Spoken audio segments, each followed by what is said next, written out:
Kalau ada orang yang mengecam Al-Habaib Ba'alawi, maka sesungguhnya dia sudah meruntuhkan Ratib Al-Attas, Ratib Al-Haddad. Kerjaan siapa ini? Kerjaan komunis. Karena yang benci kepada zuriat Nabi SAW hanya orang yang tidak bertuhan. Dengerin nih, kita bukan ngaku-ngaku, tapi diakuin. Nah, ini parah nih.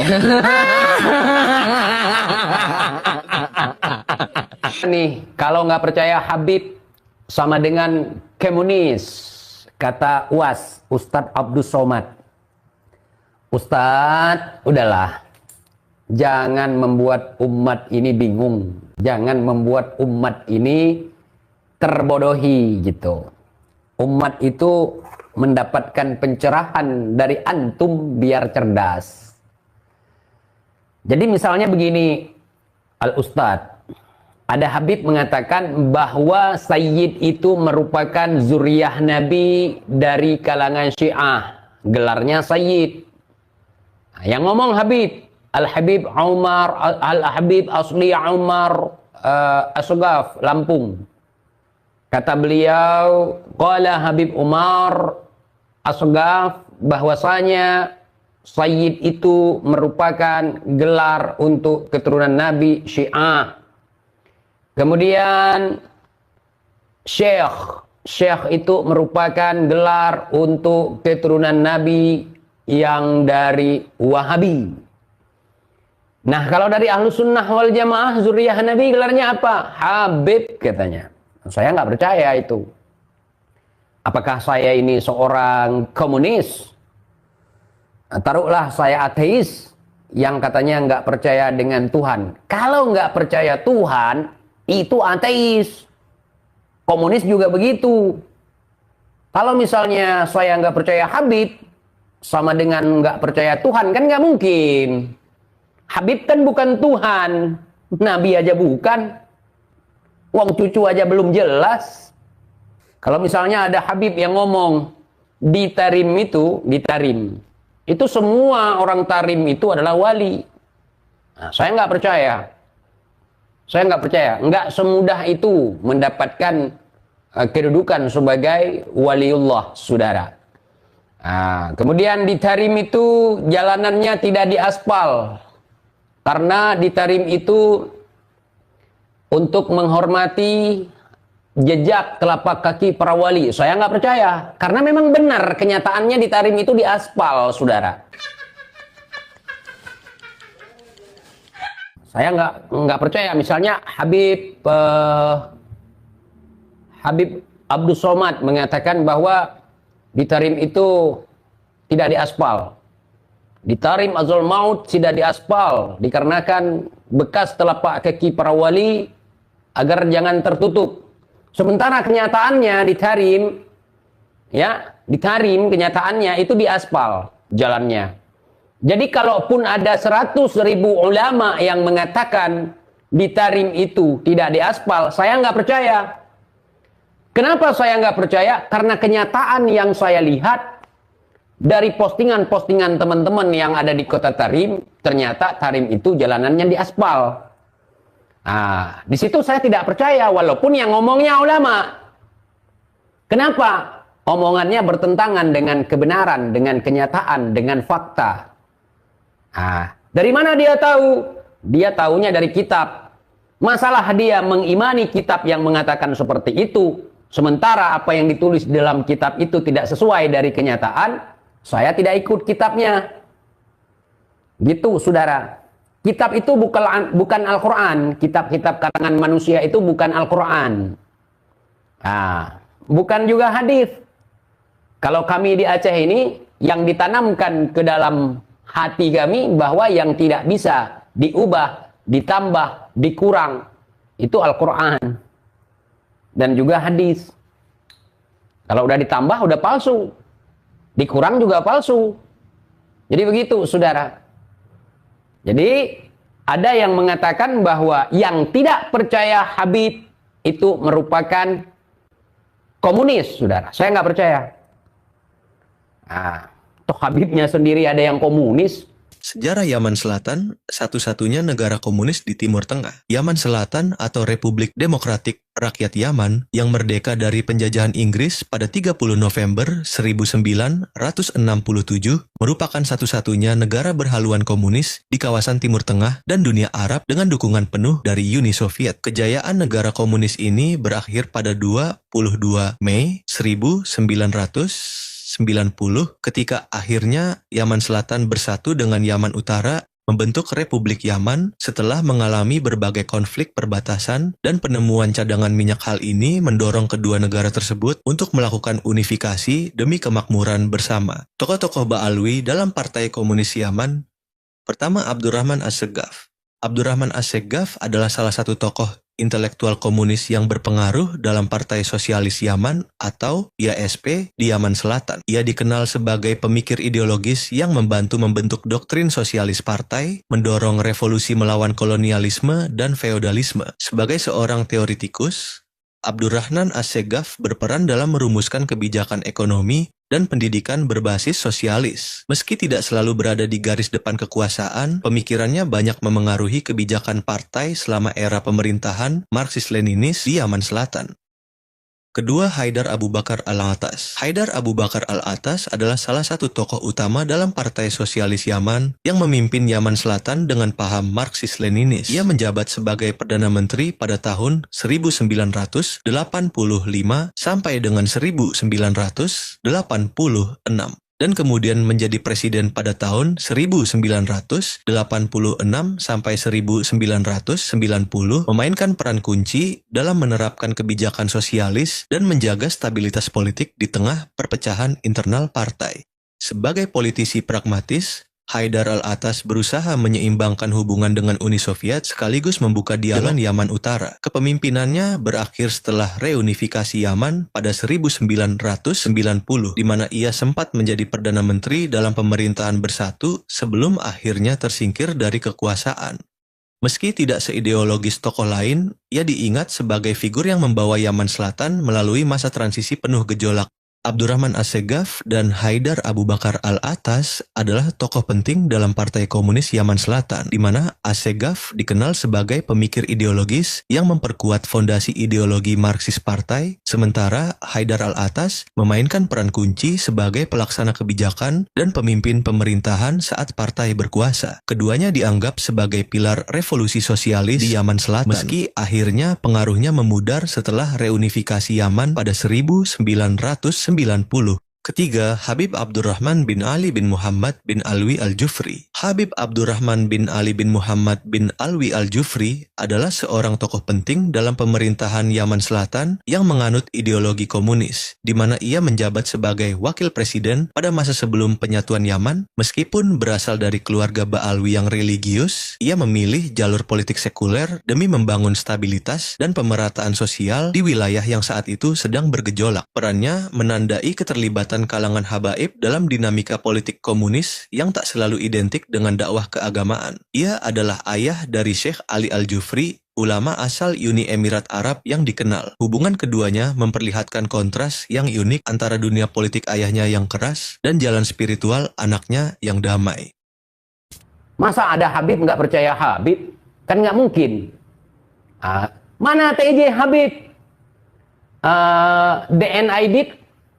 Itu bukan Habib, nggak diakui oleh Rabitoh. Oh, karena dia PKI. Oke. Musuh Al-Munawwar? Oh, itu bukan Habib TJ, kan tidak diakui oleh Rabitoh. Nah, nggak apa-apa juga. Fakhrul Barakbah, Sofyan Barakbah yang di Kalimantan itu nggak diakui oleh Rabitoh juga. Ya salam, saudara. Terus kalau di Tarim itu, selama kami di Tarim, kata Habib nih, Munib menantunya Unyil. Selama kami di Tarim itu, kami tidak pernah melihat wajah perempuan. Kami tidak pernah melihat aurat perempuan, saudara. Nah, kata dia, mau mengatakan bahwa di Tarim itu aurat perempuan tidak nampak. Boleh. Kalau dia nggak lihat ya nggak apa-apa, bagus. Ngapain coba kita jauh-jauh ke Tarim cuman buat lihat aurat perempuan? Cuman kalau dibanding-bandingkan dengan Indonesia, jangan.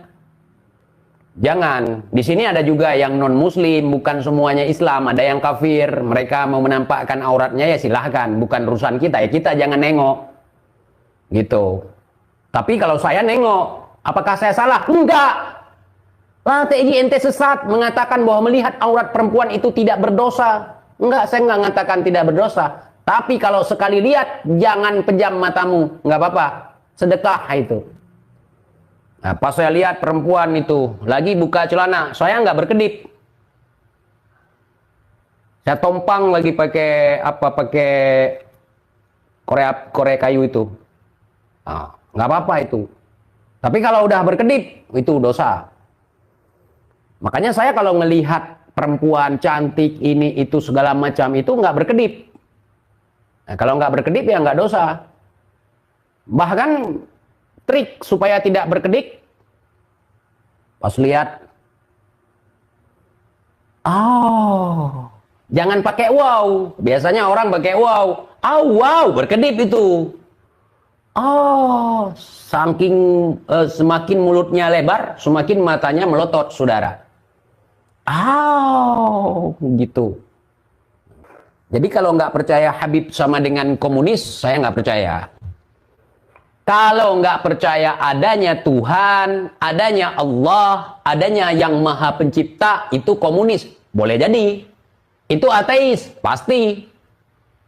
Masa Habib disetarakan dengan Tuhan? Kan nggak masuk akal itu Ustadz Somad. Ini, kalau nggak percaya adanya Tuhan, adanya Allah, adanya yang maha pencipta, itu komunis. Boleh jadi. Itu ateis, pasti.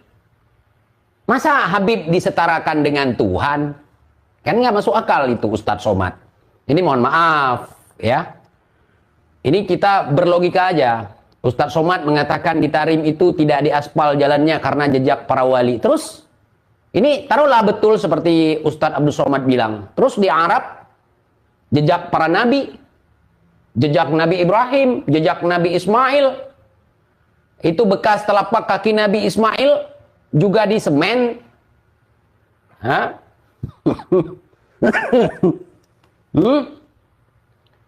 Aduh, Masya Allah. Itu jejak Nabi, jejak Rasulullah, jejak keluarga Rasulullah yang ada di Makkah, yang ada di Madinah. Itu di aspal kok. Terus di Tarim, faktanya saya nyari tahu fakta dalam minggu ini, apakah benar bahwa Tarim itu tidak diaspal jalannya.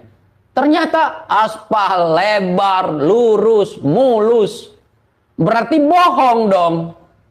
Nah, kalau kita bilang bohong, seorang ustadz nggak mungkin bohong. Seorang ustadz nggak mungkin berdusta. Terus apa coba? Kalau dia mengatakan sesuatu yang tidak sesuai dengan fakta, apa coba? Apakah itu khilaf? Sabkul lisan? Saya sekarang apa yang diomongkan saya cari tahu. Cuman Fagil Muqaddam tidak ada videonya. Fagil Muqaddam yang Mi'raj bersama seekor kambing. Itu ada di kitabnya. Saya undang orang yang mengerti kitab, yang tahu kitabnya. Kita undang. Ya. Kalau kita ngomong sesuatu yang tidak sesuai fakta, kemudian dibantah oleh orang lain, bukan orang lain itu yang disebut tukang fitnah, saudara. Misalnya gini, kita mengatakan bahwa di Tarim itu tidak diaspal karena mereka sangat menghormati adanya bekas telapak kaki wali, makanya jalanannya tidak diaspal. Yang ngomong seperti itu tidak sesuai dengan faktanya, dialah tukang fitnahnya. Seolah-olah Tarim itu miskin sekali, sampai untuk aspal jalan pun tidak punya budget. Nggak boleh seperti itu. Ya. Seorang yang sudah masyhur, seorang yang dianggap alim, seorang yang menjadi mubalik, seorang al-ustaz, seorang guru, seorang yang memiliki gelar yang panjang sekali, nggak boleh bohong. Bohong dosa. Kalau di Aceh itu, kalau bohong itu nanti ekornya tumbuh jadi anjing gitu. Ya, bohong itu jadi anjing kalau di Aceh. Kita ditakut-takuti sama orang tua kita dulu.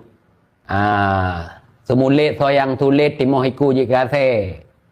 Nah, siapa yang dusta tumbuh ekornya jadi anjing gitu. Nah, gitu ya. Tarim jalannya paving block, pakai dana kas RW. Bang, aspal. Yang ada tulisan, selamat datang di kota Tarim. Itu aspal, Bang. Aspal. Ada les jalannya lagi. Aspal. Ada yang bilang, kalau nggak percaya kepada Habib, kepada Habaib, sama dengan komunis, sama dengan ateis. Saya nggak.